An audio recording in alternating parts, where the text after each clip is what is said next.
جیسے اب ربیع الاول کا مہینہ چل رہا ہے تو اس حوالے سے سوال یہ ہے کہ ربیع الاول کے مہینے میں روزے رکھنے کی کوئی خاص فضیلت ہے؟ دیکھیں ربیع الاول میں عموماً لوگ 12 ربیع الاول کو روزہ رکھتے ہیں. عموماً جو ہے ذہن میں یہ بات ہے کہ 12 ربیع الاول کا روزہ رکھا جائے کیونکہ آپ صلی اللہ علیہ وسلم کی وہ ولادت کا دن ہے.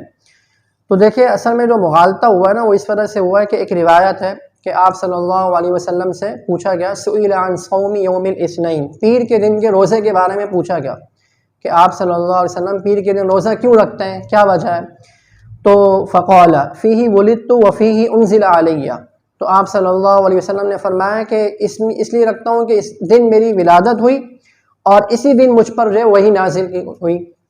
تو اس وجہ سے میں روزہ رکھتا ہوں. تو اس حدیث کی وجہ سے بعض لوگ یہ سمجھتے ہیں کہ آپ صلی اللہ علیہ وسلم نے خود فرمایا کہ میری ولادت ہوئی ہے تو میں روزہ رکھتا ہوں، تو لہذا 12 ربیع الاول ولادت کا دن ہے تو لہذا روزہ رکھا جائے. اب دیکھیں مغالطہ کیسے لگا، یہاں دو چیزیں ہوتی ہیں. دیکھیں ایک تو ہوتا ہے تاریخ اور ایک ہوتا ہے دن، دونوں میں فرق ہوتا ہے. کسی کی تاریخ اگر مثال کے طور پہ آج جو ہے وہ 22 تاریخ ہے، ستمبر کی 22 تاریخ ہے، لیکن دن جو ہے وہ آج جمعے کا ہے، دو چیزیں الگ الگ ہیں. اب لوگوں نے یہ سمجھ لیا کہ جو آپ صلی اللہ علیہ وسلم کی جو تاریخ ہے یعنی ولادت کی، اس تاریخ کو روزہ رکھا جائے،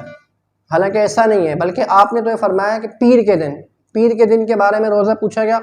پیر کے دن کی وجہ بیان کی کہ پیر کے دن میری ولادت ہوئی تو اس لیے میں روزہ رکھتا ہوں. اور پیر کے دن روزہ کوئی رکھے تو سنت ہے، مستحب ہے، یعنی یہ تو معلوم ہے، اس پر تو اتفاق ہے، کوئی ایسا اختلاف نہیں ہے. لیکن اور پھر دوسری بات یہ بھی ہے کہ 12 ربیع الاول خود ولادت کی تاریخ ہے یا نہیں ہے، خود اس میں بھی تو اختلاف ہے،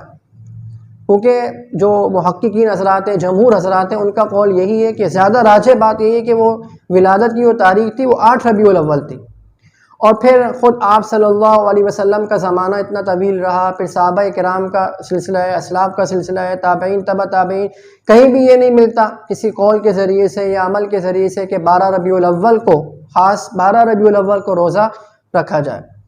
تو لہٰذا اس دن روزہ رکھنا اس نیت سے کہ یہ سنت ہے، اس پہ ثواب ملے گا، تو یہ بھی بدعت کے زمرے میں آ جائے گا.